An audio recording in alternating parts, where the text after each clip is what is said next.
Control room में इतला मिलने के बाद इस हॉस्पिटल से 6 मिनट के अंदर यहाँ पहुंची। 6 मिनट में यहाँ उनका रिस्पांस टाइम है। उसके बाद उन्होंने सिचुएशन का जायजा लेने के बाद यहाँ रेस्क्यू करना शुरू किया। 19 अफराद को, जिनमें से 7 बच्चे, 10 माएँ और 2 मर्द हजरात को रेस्क्यू किया। इस पूरे रेस्क्यू ऑपरेशन में फौरी बात हमारे इंतजामी अफसरान एसी से लेकर कमिश्नर और एसएचओ से लेकर आईजी तक यहाँ खुद पहुँचे और इसको ना सिर्फ मॉनिटर करते रहे बल्कि इस रेस्क्यू ऑपरेशन में जो असिस्टेंस थी वो इस हॉस्पिटल की इंतजामिया को वो भी मुहैया करते रहे। अभी जो 14 बच्चों का अंदोनाक एक हलाकत हुई है, उसमें तमाम 14 बच्चों के जो बॉडीज़ हैं वो लवाहिकीन के हवाले कर दी गई हैं। उनकी निशानदेही मुख्तलिफ मेडिकल टेक्निक से और इसी तरह बाकी शवाहिद से, उनके वालदैन से मिलकर करके तमाम 14 की 14 जो बच्चों की बॉडीज़ थी वो उनके वालदैन और लवाहिकीन के हवाले कर दी गई हैं। इब्तदाई रेस्क्यू ऑपरेशन मुकम्मल कर लिया गया है। इसकी रिपोर्ट वज़ीर आज़म और वज़ीर दाखिला को भेज दी गई है। इस वाक़े पर एक हाई पावर्ड इन्वेस्टिगेशन के लिए इंक्वायरी टीम जो है वो वज़ीर आज़म ने बना दी है।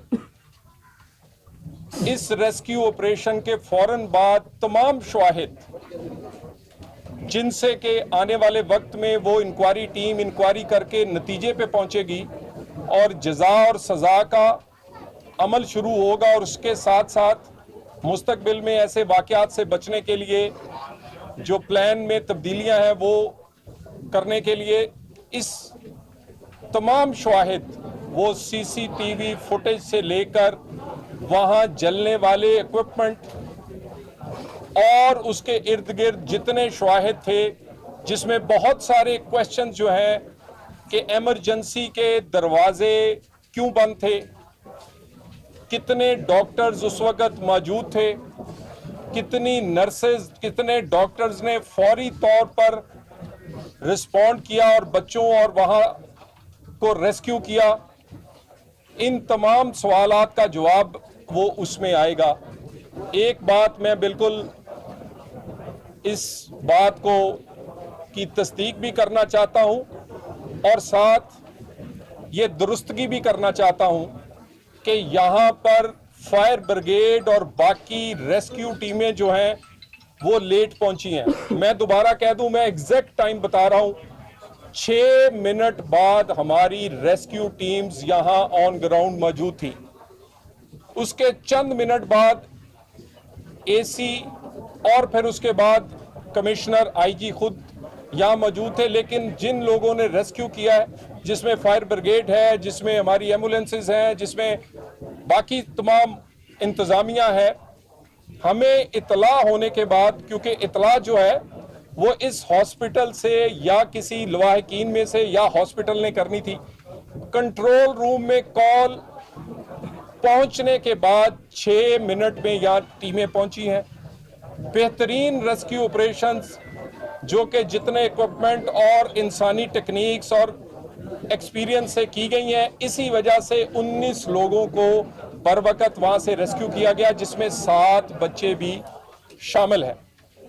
बाकी इस अमल का अलल सुबह से, क्योंकि ईद मिलादुन नबी थी, हमारी इंतज़ामिया ऑलरेडी इसके बहुत सारे जुलूस और बहुत सारे इंतज़ामात के लिए पहले ही मौजूद थी। उसमें फौरी तौर पर ना सिर्फ वो पहुंचे, वज़ीर दाखिला खुद इसको मॉनिटर करते रहे और उसके बाद वज़ीर आज़म ने लम्हा ब लम्हा इसकी रिपोर्ट मांगी है। वज़ीर आज़म पाकिस्तान ने इस पर एक डिटेल अभी मीटिंग की है। उस मीटिंग के बाद उन्होंने ये इंक्वायरी टीम भी बनाई है, कुछ लोगों को हटाया है, और बाकी जो जितनी भी चीज़ें हैं वो इस इंक्वायरी यकीनन वज़ीर आज़म को जब बाकी डिटेल इंक्वायरी रिपोर्ट पहुंचेगी तो इस पे एक्शन होगा। इतना अच्छा अगर चौधरी साहब ऑपरेशन था तो उसके बाद 15 में से 14 बच्चों की डेथ हो जाना।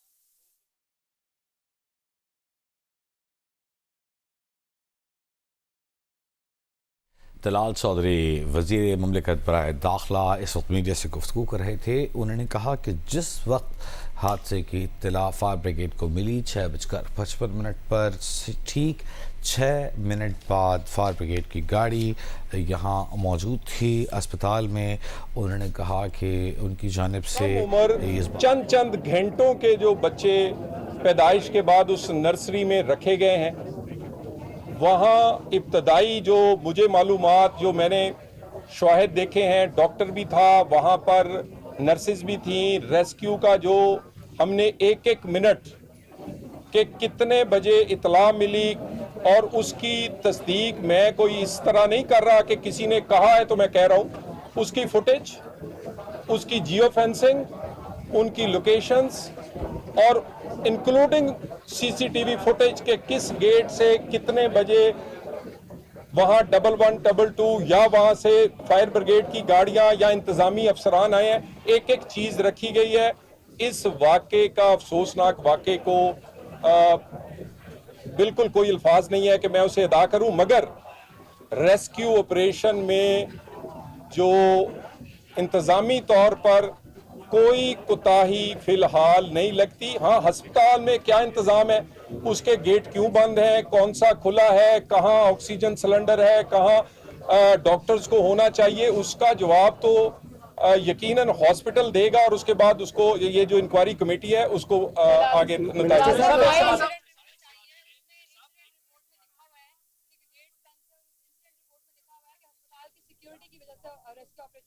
डिले हुआ, वफाकी सेक्रेटरी को आपने हटा दिया है, लेकिन एग्जीक्यूटिव डायरेक्टर पेम्स के खिलाफ, वो हेड ऑफ क्रिटिकल केयर भी है, उनके खिलाफ अभी तक कुछ देखिए मैं तो इस पे किसी को हटाने या लगाने नहीं आया। मैं तो आपको हकायक, आप क्योंकि आपके बहुत सारी कॉपरेशन से, आपकी फुटेज से, आपके यहाँ पहुँच के शवाहिद इकट्ठे करने से वो भी इंक्वायरी का हिस्सा होंगे। यहाँ बिल्कुल ऊपर 3 ऐसी शीशे की विंडोज हैं जिनको इसीलिए तोड़ा गया कि दूसरी रास्ता से जाना मुश्किल था, और इस सारी चीज़ें के भी किस गेट को खुला होना था, किसे बंद होना था, किसे किस बना पर बंद किया गया, ये इसके लिए थोड़ा टाइम दें। हमें इस बात पे देखिए इस वाक़े का तो कोई जवाब नहीं है, लेकिन जो एफर्ट हुई है वो बिल्कुल हकायक जो हैं, जो बाकी वो मैं आपके सामने रखता हूँ।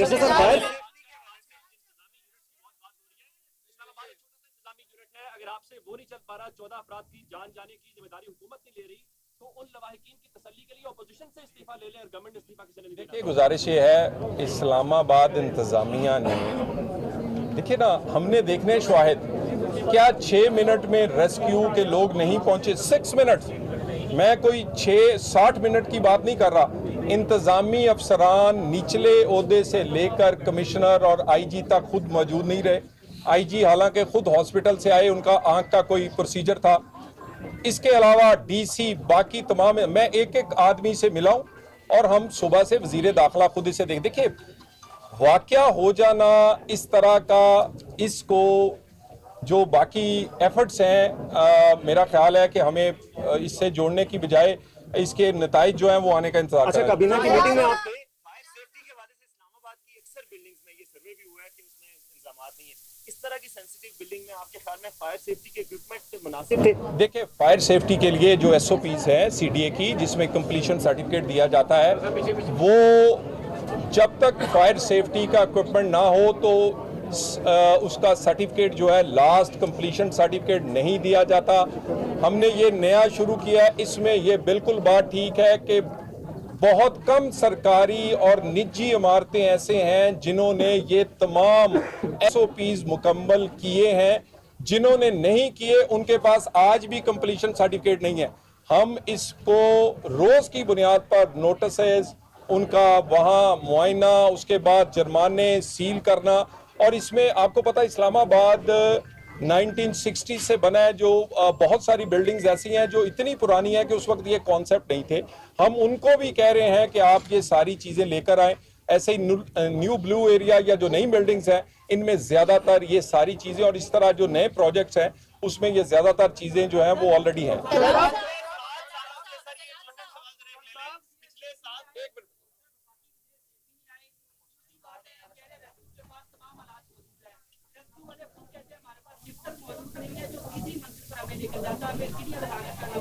क्या आपको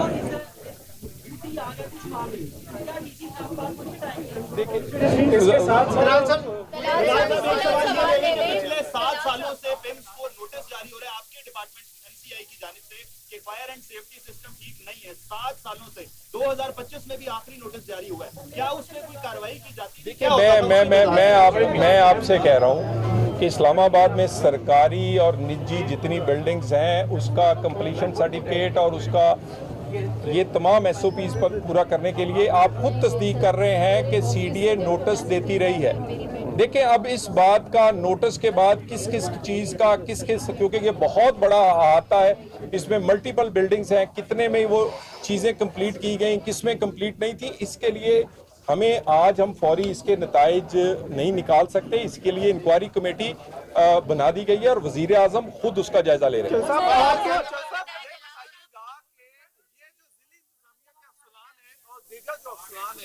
वो जो आप एक्टिव हुए, आपको नहीं लगता कि अगर ये पहले एक्टिव होते, अपने ठंडे कमरों से निकलते तो शायद ये हादसा ना होता? देखिए, मेरी गुजारिश सुने। देखिए, जहाँ क्रेडिट देना हो, मैं ये किसी की कोई फेवर नहीं कर रहा, मैं हकाइक में कोई चीज़ छुपा नहीं सकता। यहाँ हर कोने पे, हर सड़क पे सीसीटीवी है, हर एक के पास मोबाइल है, कोई आप गलत बयानी नहीं कर सकते। इस्लामाबाद की इंतज़ामिया ने इब्तदाई रेस्क्यू ऑपरेशन में पूरे उसके हाईएस्ट ऑफिसर से लेके नीचे फायरमैन तक पूरा बेहतरीन ड्यूटी की है, बर वक्त पहुंचे हैं, बर वक्त अपनी सलाहियतों के मुताबिक काम किया है।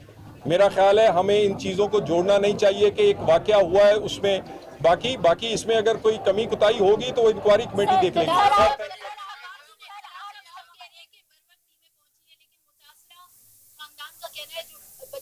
यहाँ पर 3 दिन पहले पैदा हुई, उसके वालिद का कहना है कि रेस्क्यू ऑपरेशन डिले स्टार्ट हुआ। दूसरा ये सर कि आप कह रहे हैं कि पिम्स में बहुत से मामला को देखा गया, यहाँ पर फायर सेफ्टी इक्विपमेंट नहीं है, इमरजेंसी एग्जिट नहीं है, और ये भी कई दफा देखने में आया कि इमरजेंसी में इंटर्न्स को ही रखा जाता है, सीनियर अमला नहीं होता। इन तमाम मामला पे आप क्या कहते हैं? और सर, आप इस्लामाबाद इंतजामिया की तो तारीफ करते दिखाई दे रहे हैं, लेकिन जो पिम्स इंतजामिया उनकी गफलत पर क्यों नहीं कुछ? देखिए, गुजारिश ये है, मैं किसी को अच्छा या बुरा या किसकी कितनी जिम्मेदारी थी, एक इंक्वायरी कमेटी बनी है, थोड़ा इंतज़ार करें। कोई इब्तदाई एक्शन वज़ीर आज़म ने लिया है, मैंने आपके सामने रेस्क्यू ऑपरेशन की तमाम चीज़ें बताई हैं। देखिए, लवाहिकीन से इजहारे जो ताज़ियत है और उसके कोई अल्फाज नहीं, लेकिन हमारे 14 बच्चों में से जो 14वें बच्चे की जो डेड बॉडी थी, 13 बरवकत आए, 14वें का हमें कोई 5-6 घंटे इंतज़ार करना पड़ा, उनका कोई भी इधर नहीं था। तो मैं किसी की ये नहीं कह रहा कि कौन, देखिए कोई बंदा आप झूठ नहीं बोल सकता, आपके कैमरों के सीसीटीवी और इसके अलावा यहाँ सेफ सिटी है, यहाँ पर आपके मोबाइल्स, लोकेशंस, फोरेंसिक, हर चीज़ जो है जो मैंने बयान की है वो इंक्वायरी कमेटी भी देखेगी।